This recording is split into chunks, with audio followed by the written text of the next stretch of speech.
The sound of inhumanity, the most terrifying sound in the world. The cruel, endless tramp of marching feet as the invader grinds over a small country, bringing desolation, hunger, and death.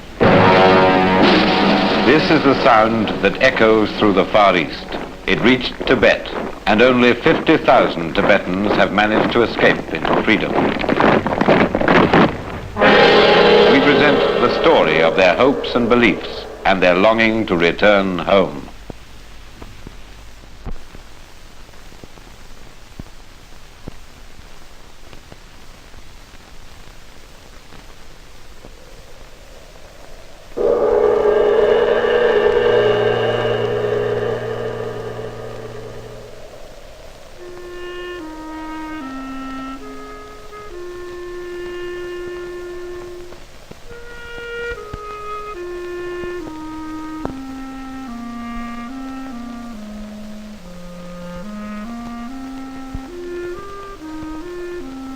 The wind of evil, no matter how fiercely it blows, cannot extinguish the flame of truth.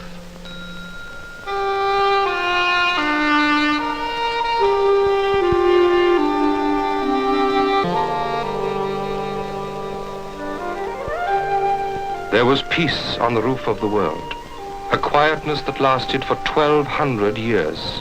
The people tilled the earth and bred their yaks, and though there was no abundance, there was no famine, no greed, and no killing. For the spirit of the Lord Buddha filled the land, and a sense of religion pervaded even the wildest places. Of the world beyond, even the spiritual leader, His Holiness the Dalai Lama, knew little. So we were happy. Desire brings discontent. Happiness springs from a peaceful mind. A hurricane of terror shattered that peace. It was 1959, the year of the Wood Dragon. The Chinese army had come to liberate the people. The Fred Karno army of Tibet met them bravely and quite unrehearsed. Sticks and stones against high explosive, ancient rifle against machine pistol, iron cannon against howitzer. Civilians were slaughtered by the thousand. The Chinese set out to destroy the spirit and the religion of the people, and woe betide those who refused to submit. Crucifixion, burning at the stake, drowning, strangling, the more fortunate was shot.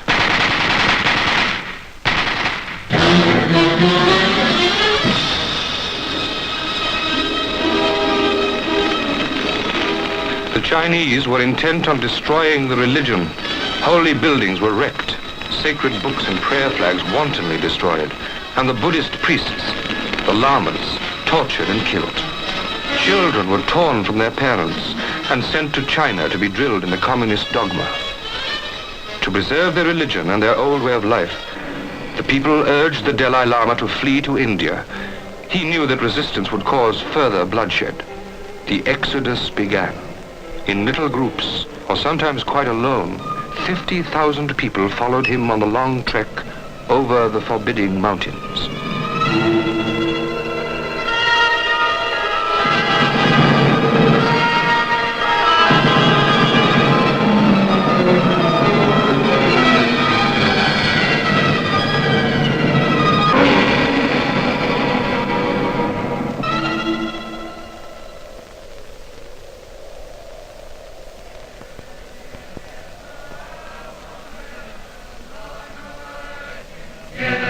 Behind them in their homeland, the communists were busy uprooting the religion of peace, a religion that expects one male from every family to become a lama and devote his life to prayer.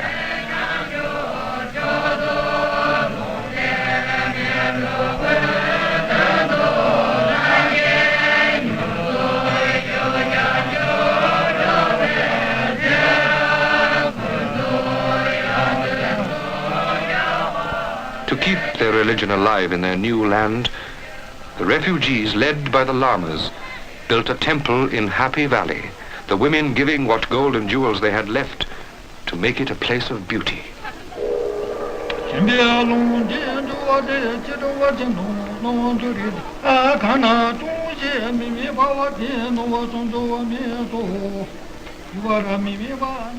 Its library contains the 108 volumes of the Lord Buddha's teaching, which the lamas smuggled over the border.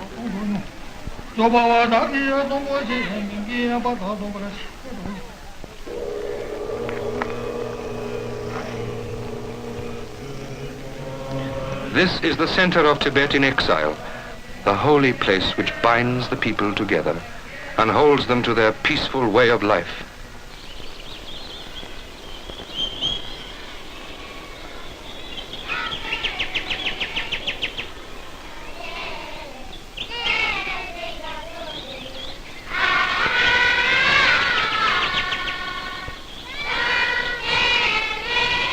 The children are our jewels and our precious hope for the future.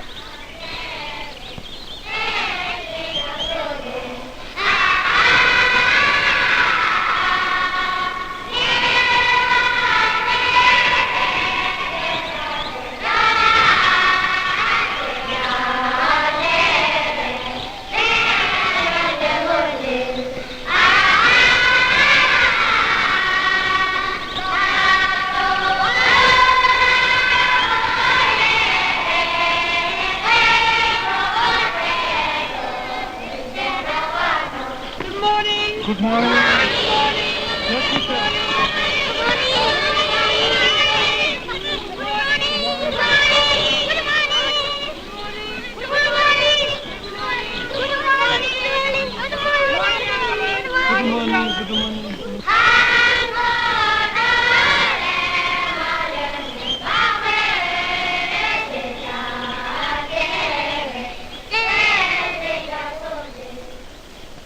The future of a nation.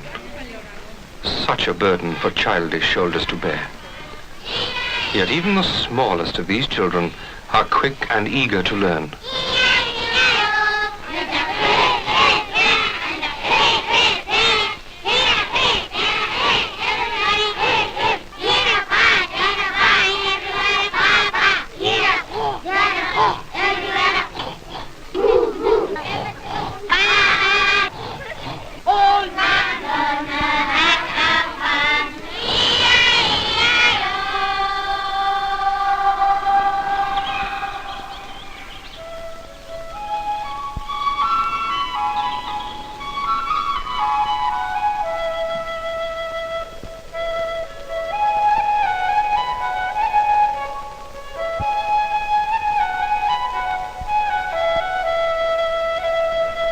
In Happy Valley, beside the Buddhist temple, an entire village has been created for children. Homes and nurseries built by voluntary organizations from all over the world, and a hospital built by the National Christian Council of India. The Indian government provided the school buildings and the many teachers. Healthy bodies, healthy minds. This is the picture the visitor sees, yet almost every child has a story of tragedy or terror. Tenzing Norbu, fleeing Tibet on the same night as the Dalai Lama, came across the freezing passes, always in fear of an unpleasant death from the Chinese. In the night. But then we came across and we went through villages and asking for food and shelter. And we got, on the way we had many planes attacks and they attacked us at 5-6 times. Faith was my support and obedience my only guide, says Mrs. Tering, who organized the Tibetan children's homes at the request of the Dalai Lama. And the modernization of these medieval people begins here with American and European cast-off clothes. For when shirts and trousers, tunics and skirts replace the accustomed robe, a subtle change of outlook must begin. Poor things, they couldn't carry very much of their belongings because they were very anxious to bring their children safely to India. And that's why that these children and their parents are suffering a lot. So we are taking care of these children in the homes. And we get so much help. The people all over the world have so much sympathy towards us that these children are very happy in the homes.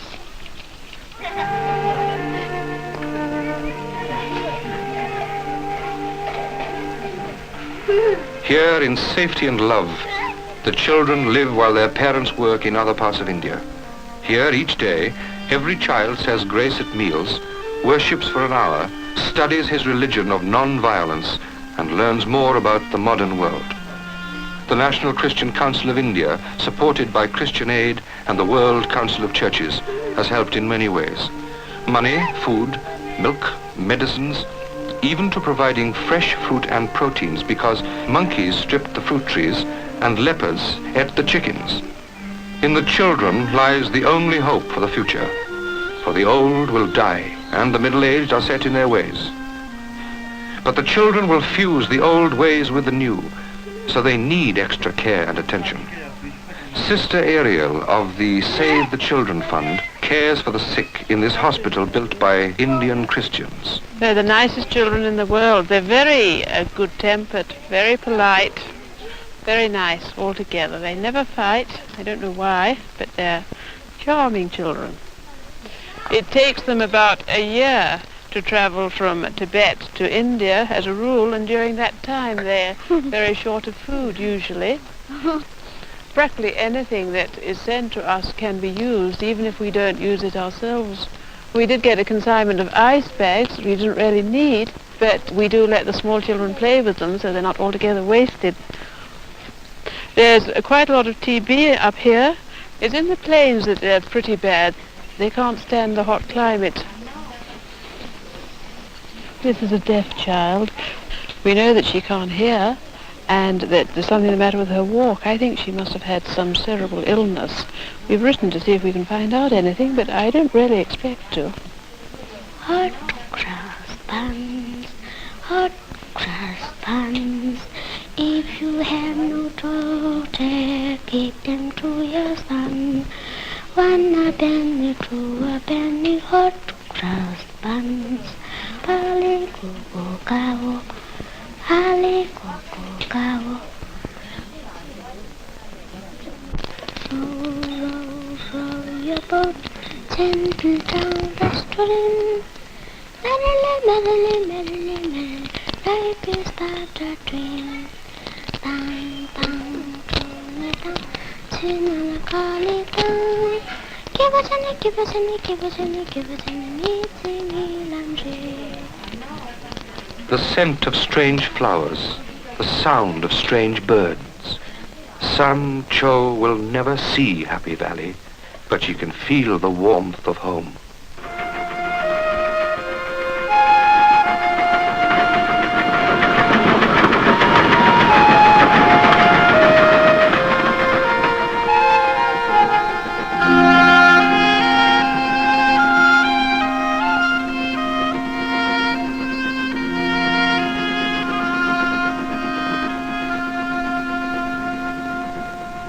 Beyond the mist, beyond the clouds, the distant icy peaks of home. I will lift up mine eyes to the hills from whence cometh my help, the eternal cry of the exile. Tibetans dream of going back one day, and yet it may be many generations before this dream comes true.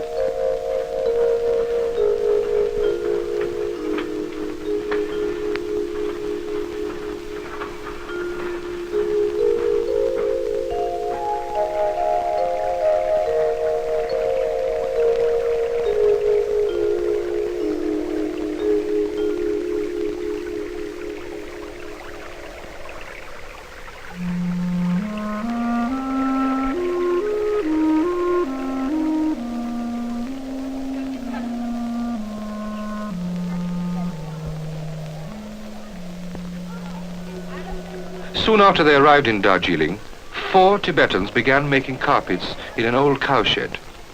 Now 300 men and women spin wool by hand and toe and dye it in the ancient way, using special leaves to produce colors which will not fade. They weave exotic patterns, unknown till now in the Western world, and already the sale of carpets brings in several £1,000s each year. But no sales ledger can measure their pride in earning their own living again. While the mothers spin, their small children are cared for in a nursery and a creche, with foster parents as well as trained nurses to look after them.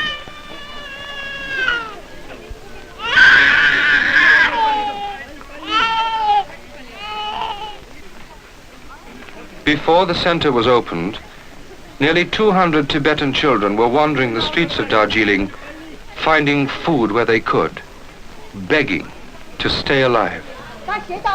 Now they have free milk, food, clothes, and an education.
Not all Tibetans can live in the northern hills within sight of their country, for there is not enough land to farm.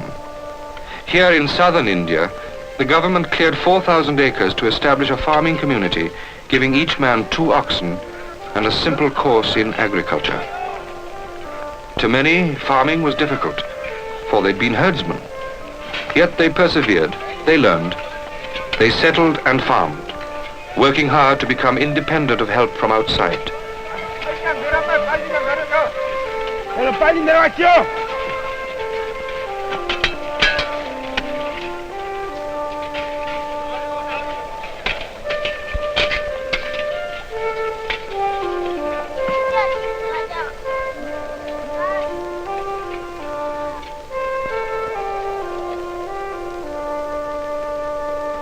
The women, too, work in the fields, and when they work, they sing.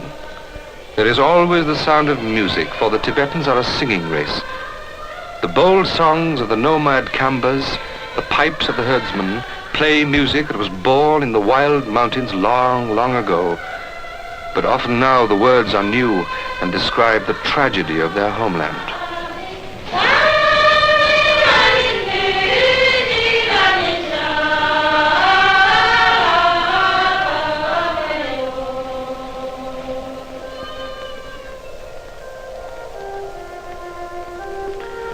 Even after 10 years and more, they are still strangers in their new land. They like to keep to their own kind, and marriage with Indians is discouraged. Above all, protected from evil by their prayer flags, they remain strong in their Buddhist faith.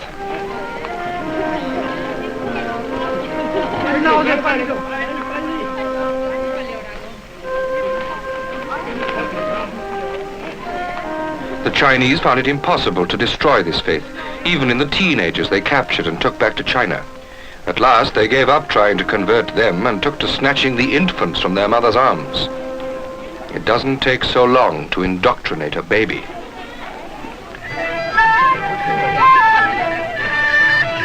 The Amdo people come from the Great Eastern Gorge, that part of Tibet first invaded by the Chinese in 1950. These dancers were part of a professional troupe, and among the very few Tibetans ever to travel outside their homeland. They were in India when the invasion began, and when stories of repression and mass killings came over the border, they chose to remain in exile. They're a happy people, like all Tibetans, and they have the lively sense of humor that goes with an independent spirit.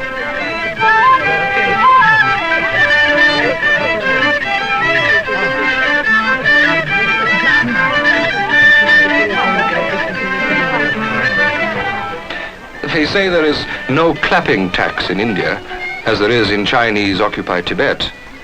When asked what this means, they explain that in old Tibet, taxes were always paid by extra work, but now there is a new tax. Whenever a Chinese official visits a village, all the people must turn out and clap to show their joy. This is very tiresome.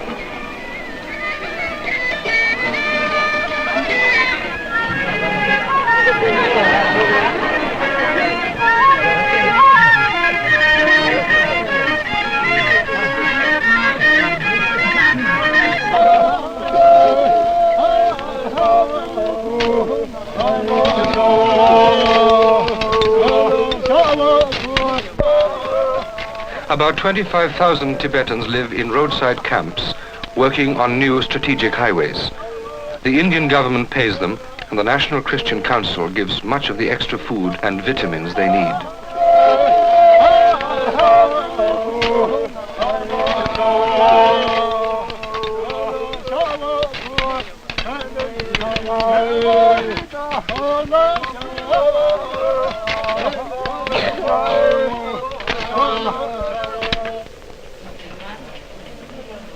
When they first came to India, they began dying like flies.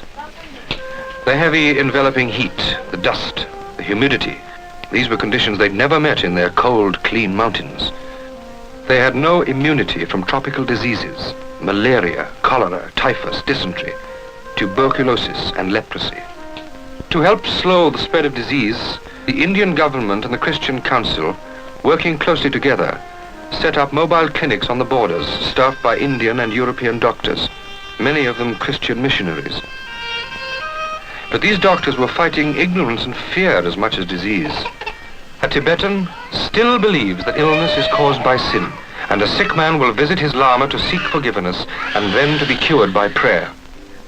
It takes time to understand that prayer, except in rare cases, is no substitute for antibiotics and immunization. The call for modern medicine is still great. Near the border, Dr. Duncan, a missionary, runs a hospital and leper colony. It's supported by the Presbyterian Church, gifts from all over the world, and by her extraordinary faith that these gifts will continue to come in as long as the need exists.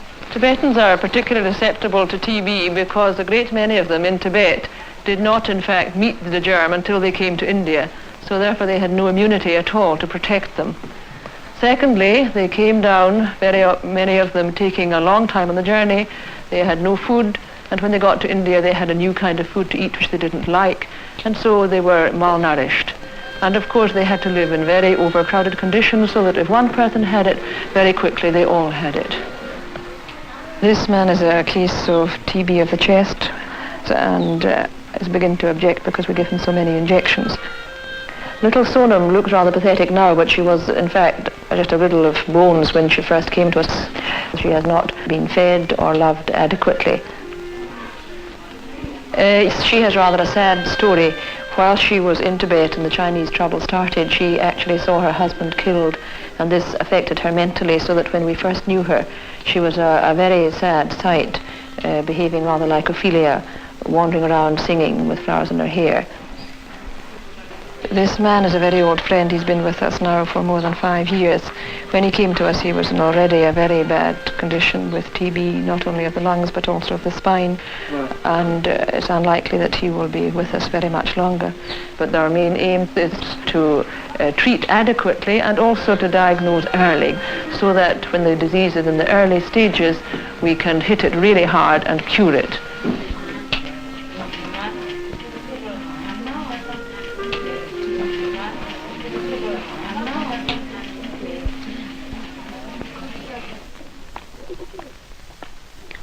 The Indian government has given His Holiness the Dalai Lama sanctuary and offer him their hospitality wherever he goes. His Holiness keeps in close contact with his people and tours the country, visiting them in their camps.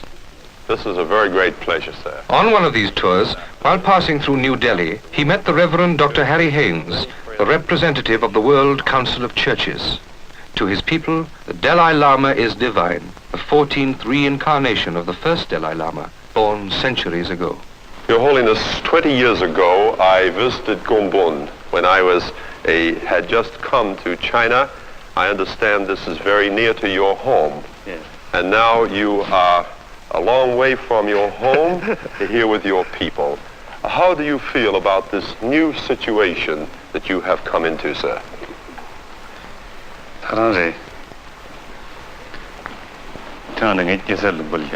I am glad to hear that you were once near my birthplace, but since then there have been many changes, all of them bringing much sadness. We are trying to create something valuable here, but we cannot expect quick results.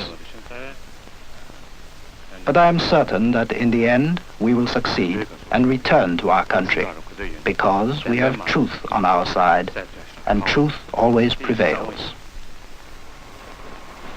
Your Holiness, many who have visited your people here in India have noticed the very great love and affection that you hold for your children. What do you think tomorrow holds for them? We know we are still backward in the field of education, and we suffer from it. We do realize the importance of modern knowledge, but at the same time we cannot neglect our own ancient culture and religion, which prepares one for this life and the next. So our children must be taught our own learning, side by side with modern education. And so it has become part of our spiritual duty to help our children by teaching them how to live with the demands and benefits of the modern world, without losing their innocence or the ideals of their ancestors. Our children are the jewels and precious hope for our future. With few exceptions, they are very intelligent, capable, and very lovable. Your Holiness, we do not belong to the same faith. I am a Christian. You're the spiritual head of your people. As you have come into contact with Christianity and with other faiths here in India, what has been your experience?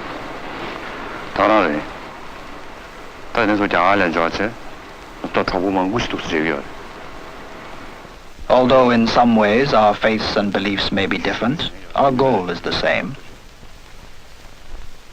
All religions teach us to be simple, to obey the moral law, and to love one another. So it is very important for us to understand each other's religion. Today, there are many people who have no religious beliefs. Therefore, it is important that we who do believe live in harmony together and set an example to those who have no faith at all. The remnants of a nation scattered like dust over a vast continent. A holy man as their leader. A man who turns his face against violence and forgives his enemies. Who commands that the children are taught to love and not to kill.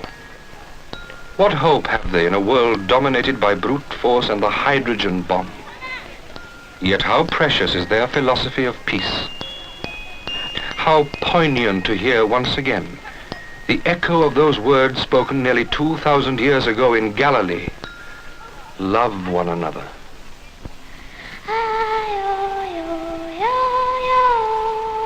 Our children are the jewels and precious hope for our future.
wind of evil, no matter how fiercely it blows, cannot extinguish the flame of truth.